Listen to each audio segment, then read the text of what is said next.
বন্ধুরা দেখো, এটা হলো কি কচু। এই কচু দিয়ে কী রেসিপি করা যায়, এইটা কাটবো, কেটে কুড়াবো। আর সব থেকে বড়, এটা না দিলে চলবেই না।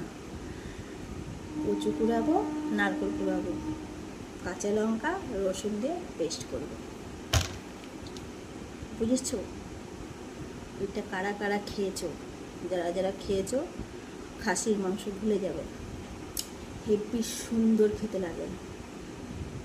এই কচু দিয়ে, নারকেল দিয়ে, কাঁচা লঙ্কা দিয়ে, সর্ষে দিয়ে, আর যারা যারা চিনি খায় একটু চিনি দেবে, আর যারা চিনি খায় না তারা দেবে না।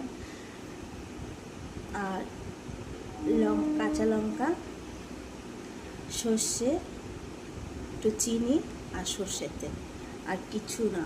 গরম ভাত দিয়ে উফ, হেব্বি লাগে খেতে। সেই সেই সেই লেভেলে লাগে। বাই।